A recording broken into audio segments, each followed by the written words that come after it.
All, we've reached the fifth and final segment of our mini lecture series here in Unit 8, where we've been talking about infectious disease. And in this final segment, we're going to talk about Chapter 18 and do some basics on disease diagnostics. All right, some major methods that that you can be using to take diagnostic information is just simple. Take some history, name and number of the animal. You know, if you're working on larger livestock operations, it's helpful to carry a little notebook with you, or if you're handy with your smartphone, keep a spot it in your notes that you can write down tag numbers or identifiers of animals that you might observe to be sick. Age, breed, sex, reproductive status, use or activity, and anything else that you notice that's going on. And I mentioned, recording these bits of information because they'll be quite helpful if you need to contact or have a veterinarian to your farm, or you need to visit the office with your companion animal. That's some of that stuff that the veterinarian is going to ask for right away, or the vet technician. And so the quicker that you can provide that, the further ahead that the veterinarian is in helping you diagnose the potential problem. In addition, it's really important just to keep great records on what you notice and when.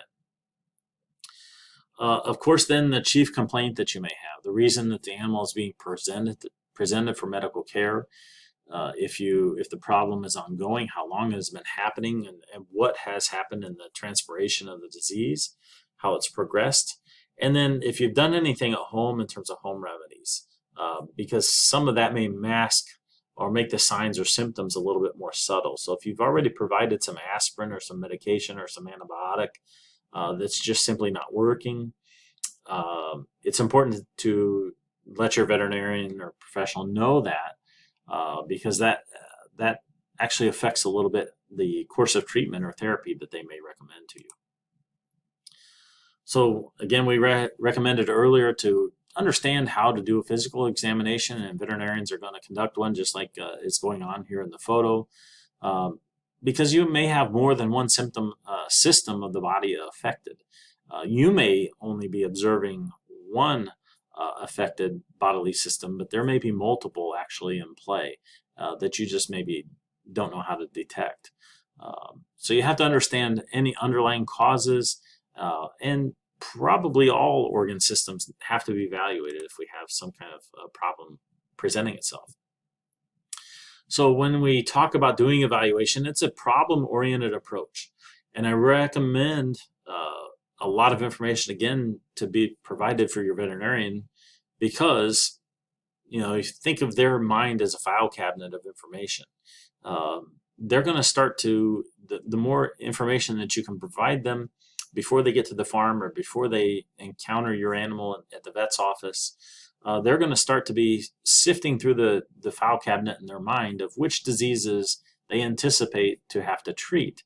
And so the more information that you can give them, the more quickly that they can narrow it down, the more efficient that they can be at getting you to supportive and treatment therapy. Because there could be multiple diagnoses. We maybe have two diseases occurring simultaneously, but they're going to look for most likely causes first. And the better and the more information that you can provide them with, the more efficient that they will be at getting your animal recovered from the potential problem quickly.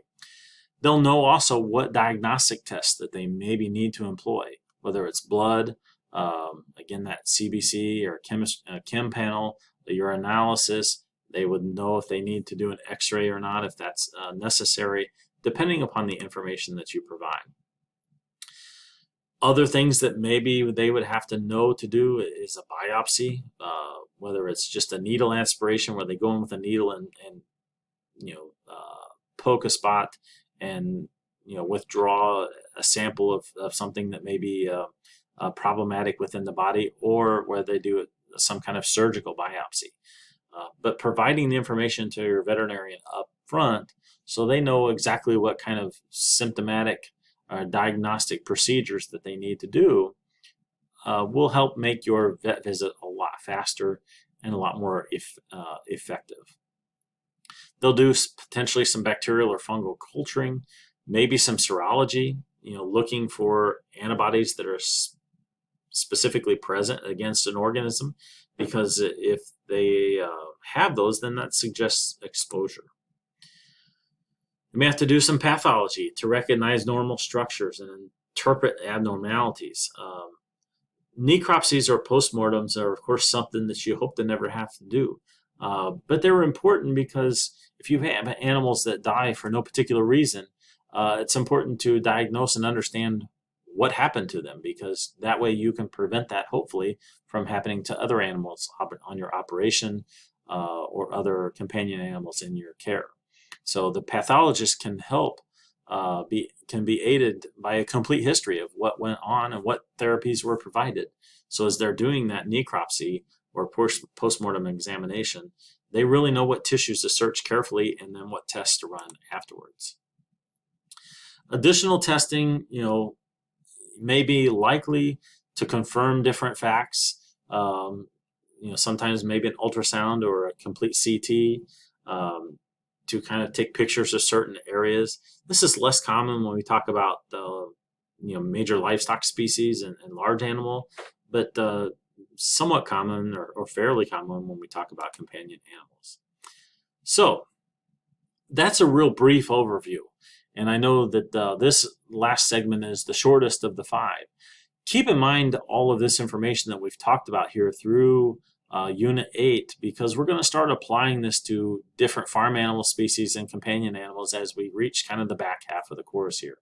I wanted to spend some time and lay some foundations for infectious disease, how we treat and prevent them. I wanted you to really think about the roles of biosecurity and vaccination programs. I cannot underscore enough, especially when we talk about large animal operations, biosecurity is really critical. You'll see in the swine operations that their biosecurity protocol is very, very rigorous. Diseases and pathogens introduced into a swine operation can absolutely be devastating to a population of finishing pigs in a pig barn. It's very devastating to all livestock operations, but especially when we talk about confinement. Biosecurity protocols are so crucial, and I would encourage any livestock producer out there to have a written biosecurity plan to help prevent introduction of disease onto your farm as best you can. Again, like I mentioned before in one of the earlier mini lectures, you've got enough disease already present on your operation. Don't buy or introduce any more onto your farm. Classify disease in its appropriate category. Make sure you understand how disease transmits, how you treat it, how you prevent it. And then maybe what's missing here is record what you do. Make sure that you keep accurate records of what disease you encounter, how you treat it, whether that was successful or not, and how long it took. Recognize the risk of zoonotics, and that's for protection of yourself and your family and your employees that may be in the operation or around. And then develop a systematic approach to disease diagnostics.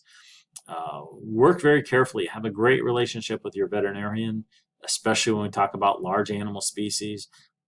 But companion animals are still the same importance. Have great relationships with excellent veterinarians that they can give you sound diagnostic advice, and then have those great records that we recommended keeping so that you can provide that to your medical professional so that they can help overcome the disease problem that you have efficiently and effectively with a great outcome. I appreciate you tuning in to all 5 of these mini lecture series. Hopefully you've gained some good, valuable information. We'll look forward to interacting with you in a number of different ways through some of the questions that may arise, and I wish you the best of luck on your assessments.